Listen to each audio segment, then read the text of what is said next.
Good people, what's going on? Welcome to another The Dome Shorts. Not a full episode today, just a little short joint, you know what I'm saying? But yeah, good weekend for hip hop, man. Benny new album. Master Ace dropped a really nice joint. Che, Elzai. Man, it's a lot to listen to this weekend, man. So I try to ride to albums, man. I don't try to rush and say too much, you know what I'm saying? Which that's of course been going on for the last 24 hours. But anyway, did a tweet this morning about every great album is not a classic, and that's perfectly fine. And of course, some people came in and said, well, all music is subjective, so it is what it is. No, no, no, no. That's not what I'm talking about. Whether you like an artist is subjective. Whether you like a song or an album, got check this mail, sorry, it's subjective. Uh, your opinion on certain parts of hip hop culture is subjective. You know, oh, I like Jay-Z Reasonable Doubt better than I like, you know, Redman Muddy Waters. That's your opinion. It's subjective. Neither album you can say is better than the other. That's one of those things. Like some people might like the Redman album, some people might like Reasonable Doubt. Okay, that's fine. That's subjective. Dead President's better than you know one of Redman. Time for some action for some people. You know whatever the case may be. You know what I'm saying? That's fine. That's subjective. Good. No mail means no bills. No, but so that's fine. But my point about the album part was there are albums that you can debate. Is it a good album or is it a great album? Even a classic album can be just considered good or great by a particular fan. Nothing wrong with that. You're not wrong for saying that. You know what I'm saying? But I use Dr. Dre Chronic, for example, as a hip hop classic album because that part is not a debate. And I'll get into a few other things in hip hop and in music that is not subjective. Um, the Chronic, what did the Chronic do? People have heard me talk about the Chronic before. Now, I'm not from the West Coast, I'm from North Carolina. Okay. The Chronic, dropping in 1992, elevated West Coast hip hop, changed West Coast hip hop, changed hip hop in general, changed the way a lot of albums was produced after that. Other producers have talked about this. Other engineers have talked about it because if you listen to the Chronic right now, the Chronic, as far as engineering, sounds loud and clear and fresh, you know what I'm saying, 30 plus years later. These are facts. It introduced the world again, reintroduced to Snoop Dogg, who had done Deep Cover, but he was the MC and the star of the Chronic. You know what I'm saying? And so which it made the Doggy Style the most anticipated at the time rap album ever. You know what I'm saying? Still to this day, only 50 Cent Get Rich or Die Trying can match it. You know what I'm saying? From the numbers, first week sales, hype, everything, you guys can look that part up. That part is not subjective. 50 Cent Get Rich or Die Trying and Snoop Dogg's Doggy Style were the most anticipated rap albums ever. You know what I'm saying? By a new artist to the mainstream. That's what I'm saying. That's not subjective. That's facts. So there are things in music that are facts. Back to the Chronic. Not only did it have commercial success, underground success in terms of the streets, it was kind of like the uh you know what I'm saying, the LA riots as far as like the soundtrack to that. Again, it changed rap, it changed music. Death Row as a label blew up.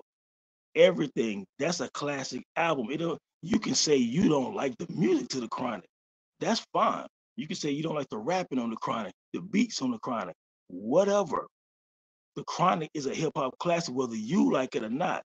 The masses have spoken. The culture has spoken. So your individual uh, perspective on it doesn't matter. Is my point when it comes to certain albums in hip hop and certain situations in music in general.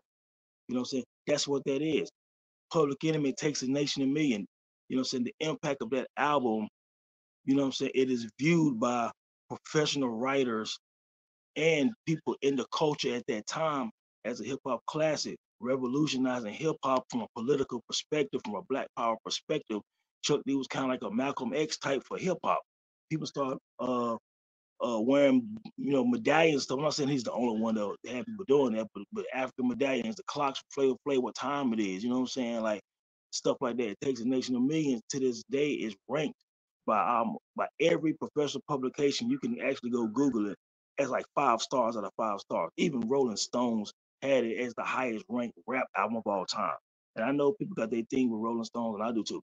But Rolling Stones did eventually make Marvin Gaye What's Going On the #1 album of all time in the genre. So of course, Marvin being my favorite singer and that being my favorite album, I enjoyed that part. But nevertheless, I've always had an issue with Reasonable Doubt. I mean, I'm sorry, not Reasonable Doubt, but Rolling Stones. Excuse me.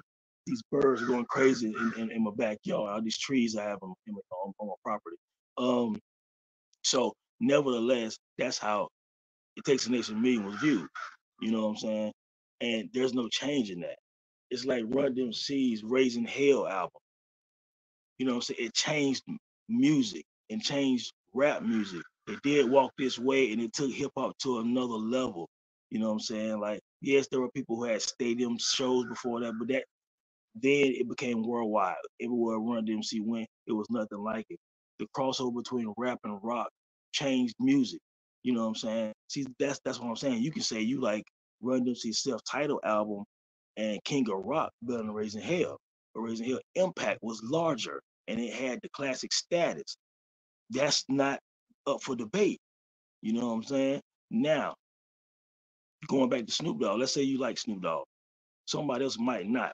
But Doggy Style in 1993, if you was around 1993, and even to this day, to listen to the production on Doggy Style, the way Snoop Dogg is a cultural icon, and that's because of Doggy Style.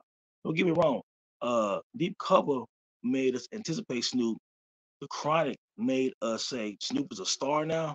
But when Doggy Style happened, Snoop became an instant megastar and became the biggest person in hip hop. And then the murder was a case, all his personal stuff. But now you look back 30 plus years later, with Martha Stewart, any kind of endorsement, Snoop is worldwide. He's one of the most recognizable figures in music and in pop culture.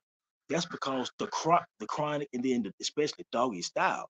If Doggy Style wasn't a hip hop classic with the impact, the songs, the videos, everything, Snoop is not where he is probably to this day.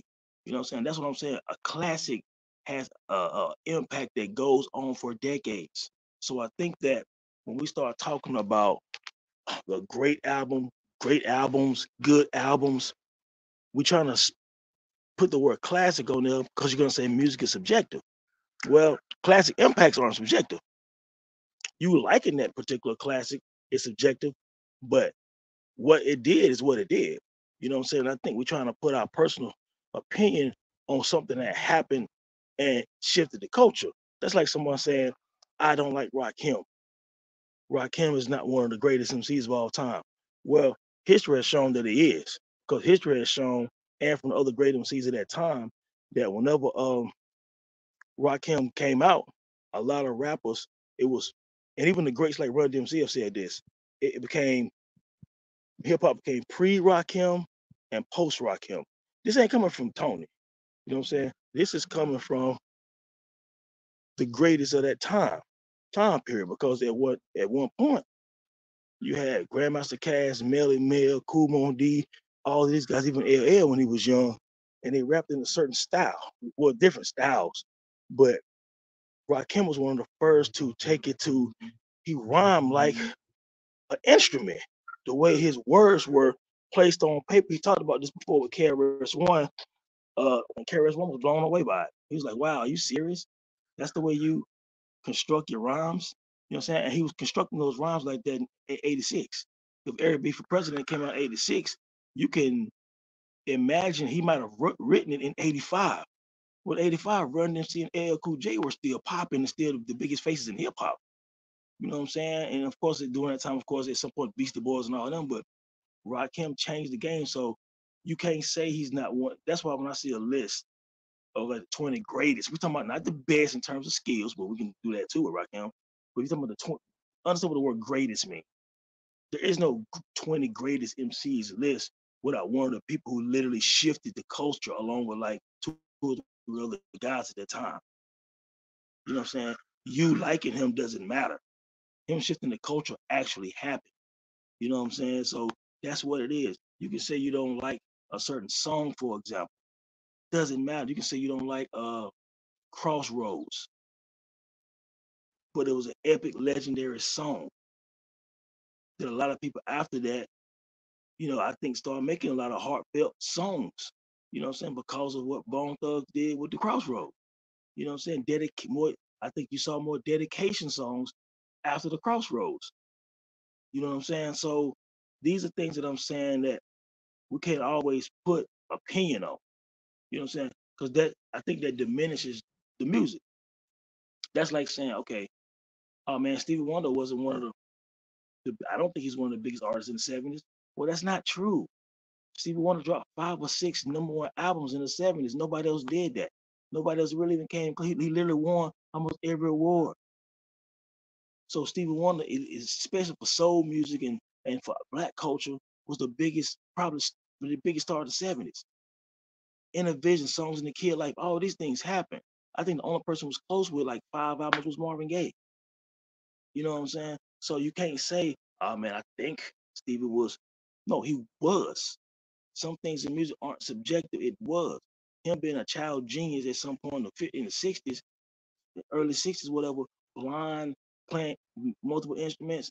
He was one of the most gifted people to come on Motown and to come in music. Prince was one of the most gifted people to come in music. You liking him has nothing to do with him being one of the most gifted because it's shown in his performances and it's shown when he showed you playing multiple instruments that a lot of people couldn't do and can't do to this day. You know what I'm saying? So you liking him is irrelevant. What he did is what he did. It's actually what happened. You know what I'm saying? It's like somebody saying Illmatic. Some people call it hip hop classic. Some people in other regions might say, man, I ain't never even heard the album like that. Whatever, whatever. But to people in the industry and to rappers, a lot of them said, yo, when I heard the guy Nas, I knew I had to start rapping different. That's the same thing people said about Rakim and G Rap and Kane and some of them 4 or 5 years before that. Then people heard Illmatic. Some of the greats heard Illmatic and said, okay, this different. How is this dude's 18 years old or however when he was some of the stuff started leaking or something like that, 19, rapping this way. You know what I'm saying? And then before that, mostly an in-house production group would do the production for albums. When Illmatic came out, it was one of the times where multiple producers produced an album, and at that time in their region, they were the largest producers. So that had never happened.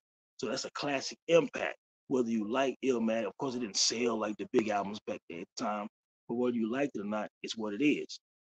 You know what I'm saying? We had a debate months ago about Ready to Die.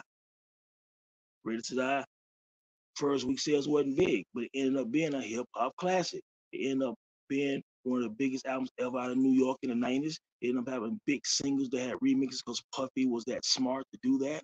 And so to this day, you know what I'm saying, decades later, you can play the singles, One More Chance, and all of this stuff, and even the joints from Junior Mafia and stuff in the clubs to this day. And people my age, I'm 48, still, and I'll be 49 this summer. Still, I know people my age, men and women, still sing every word to the songs from Ready to Die, the singles. And in the streets, people still play the album in their cars or whatever the case may be, and it's still banging like that. You know what I'm saying? So it's a hip hop classic. You know what I'm saying? Now, other debates you could say are, maybe subjective debates could be, okay, Eminem's impact. Well, numbers wise, you'll never see an artist probably break the numbers he has like somebody like him and Drake. Especially Eminem, his albums, when you had to go out and buy albums, he has millions and millions of fans who some of them weren't even hip hop fans. They were Eminem fans. So some hip hop purists might say, the dude can rap like crazy, but I wouldn't call Marshall Mathers and Slim Shady LP some of the hip hop classics. That could be a good debate. Do you feel like now impact wise and record sales and all of this stuff, and he probably spawned so many other young white kids that wanna rap.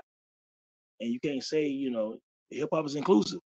So you can say impact wise, Eminem has some classic albums.